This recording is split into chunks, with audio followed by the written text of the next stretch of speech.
Good day, learners.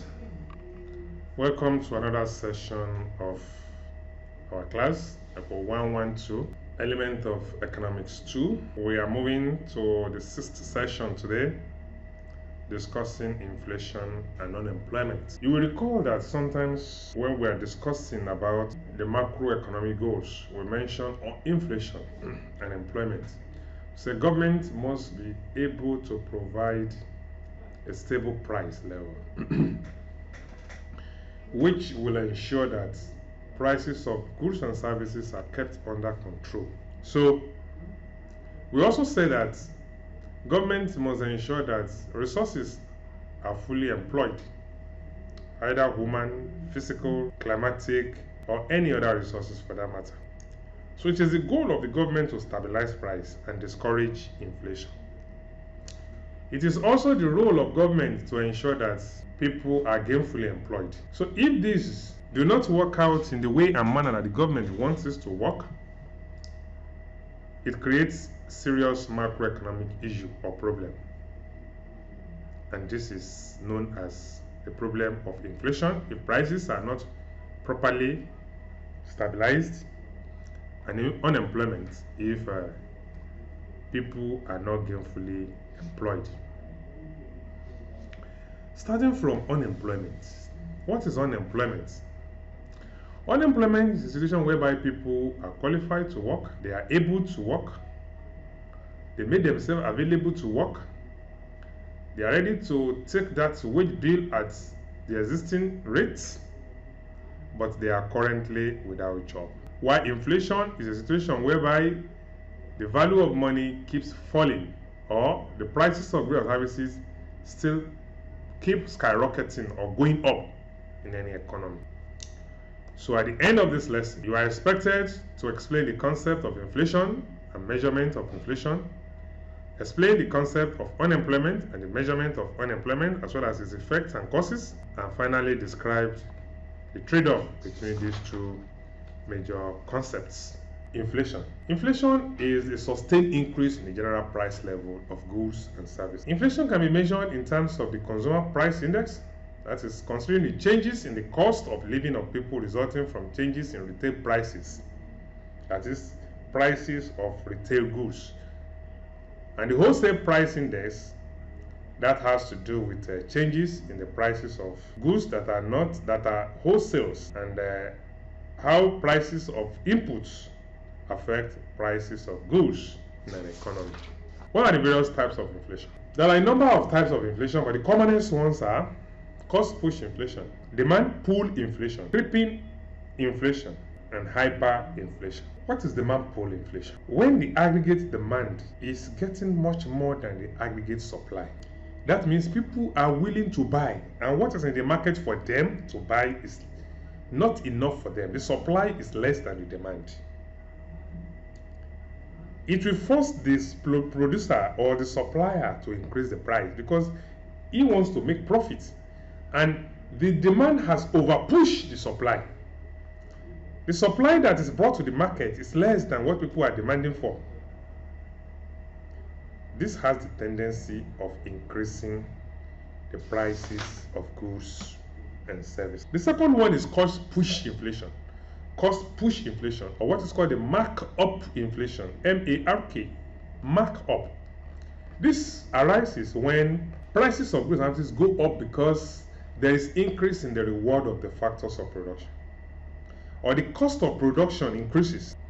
The cost in terms of the rents paid to landlords, the wages and salary paid to workers, the interest paid to the owners of capital, and then the profit paid to the entrepreneur. If all this one go up, the producer will have no other choice than to increase the price of goods and services in order to meet the cost of production and at best make some profits. That is cost push inflation, arising as a result of increase in the cost of production. Creeping inflation, that is what is inflation that is moving gradually, is steady. The rate is low, but it's continuous. That is creeping. 4% today, 5% next year, 5.8% the other year. That is creeping. And hyper is the opposite of creeping. It is also called galloping. You know, when you gallop, you are moving up high. So this inflation is galloping because it is moving very high rates and it's affecting a large number. The rate is always very high, 7% today, 13% 3 months time, 15% 3 months as goes on. Is not a desirable form of inflation. What are the causes of inflation in every economy? When there is rapid increase in money supply, the amount of money in circulation is much more than the goods to be bought. When government spending is excessive, government is pumping so much money into circulation. When there is persistent, because when there is a lot of money in circulation, people want to demand for what they need, and as such, the demand becomes bigger than the supply, and therefore we have a cost demand pull inflation. Depreciation of local currency. When your local currency, like Nigeria, you have naira. When naira is falling in value, it may have the tendency to bring about inflation. Hoarding, keeping goods somewhere and wanting to sell them when their prices go up, can also cause inflation. Poor storage facilities, especially on farm products. You don't have storage facility to handle these products. When the season comes, you don't have where to store them, so that when the season is over, you can process them or get them back to the market, but they have spoiled. So the little one that is left, the prices will go up. Wages increase on labor productivity. If there is a wage increase, wage is one of the reward of inputs or the cost of inputs, like we have in the cost push inflation. Wages keep on going up, then the employer will have to pay more, or the producer or the supplier, and they will have to shift the burden of this into the prices of goods and services.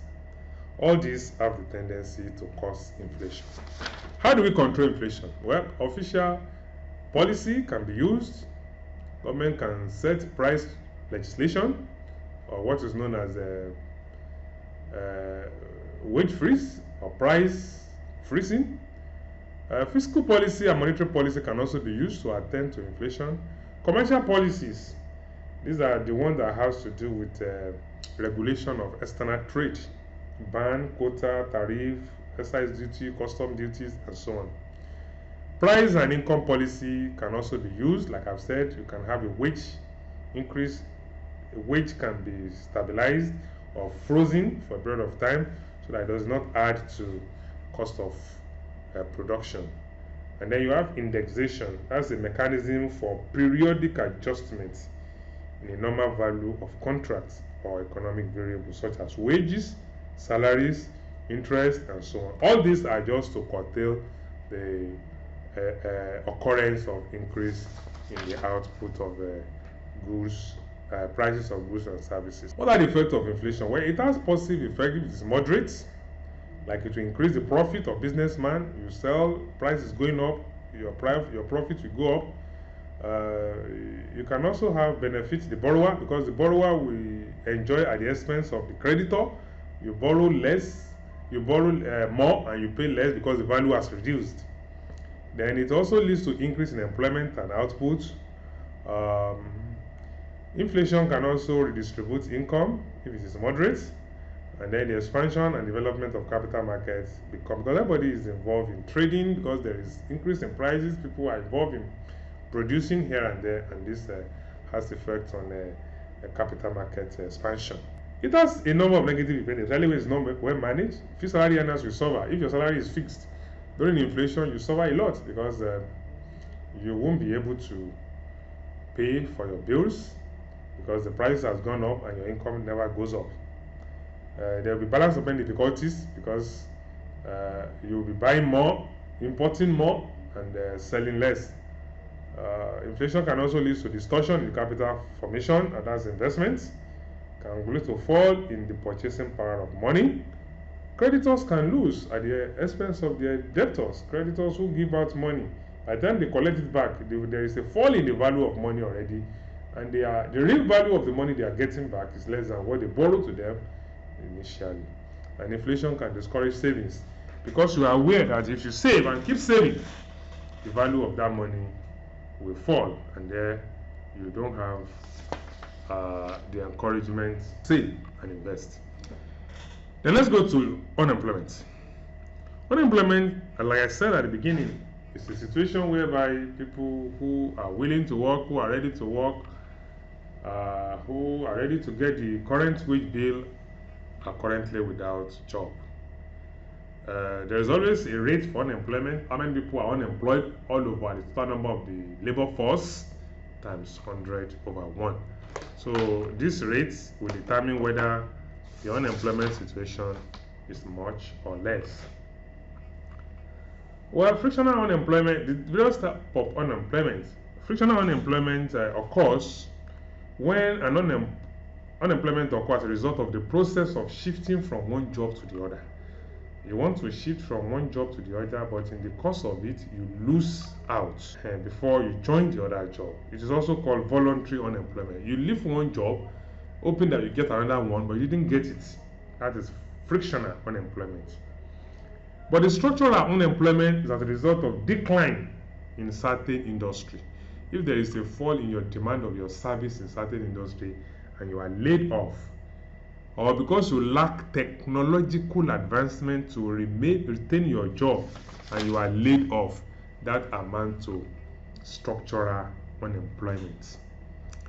Cyclical is as a result of fluctuation in the business cycle. During depression and recession, people lose their job.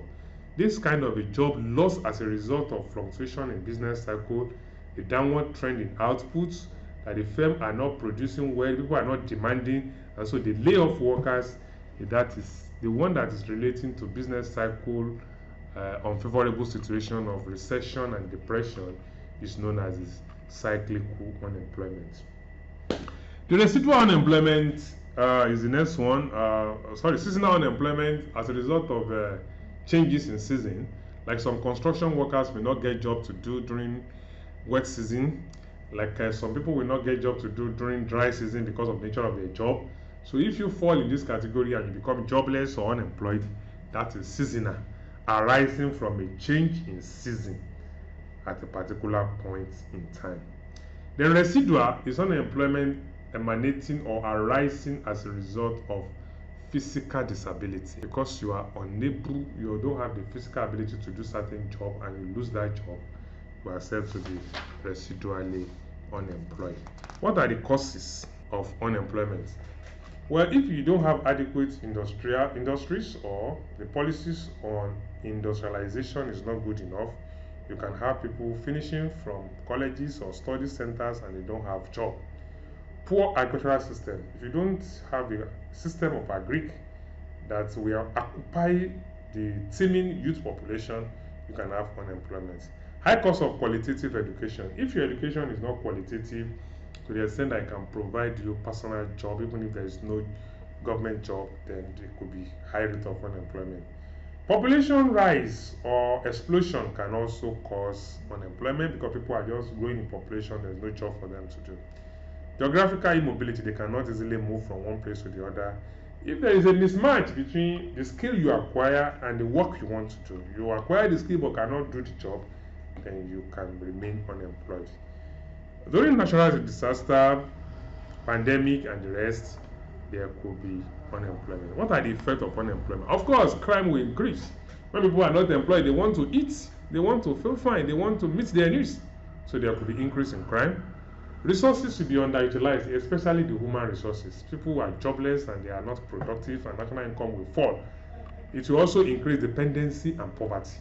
People will become more poorer and people will depend on people to live. There will be reduction in investments. There will be massive movement from the rural to the urban center, believing there is job there until they get there and there is no job.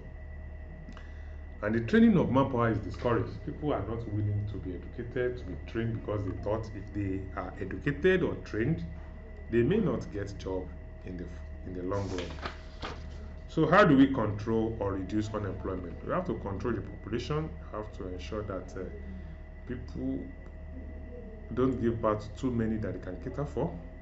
We have to emphasize on labor, training, mobility, and quality.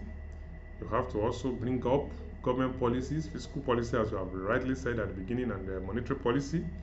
You have to discourage urbanization, people moving from the rural center to the urban center searching for a job that does not exist.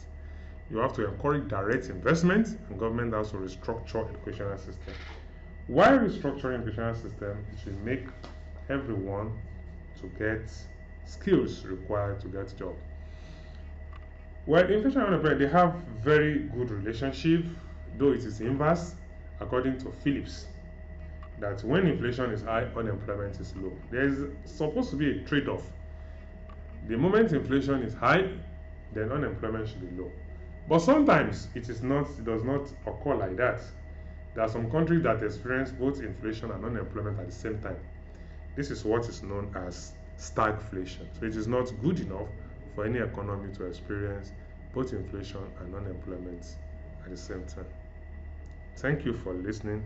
We meet again now.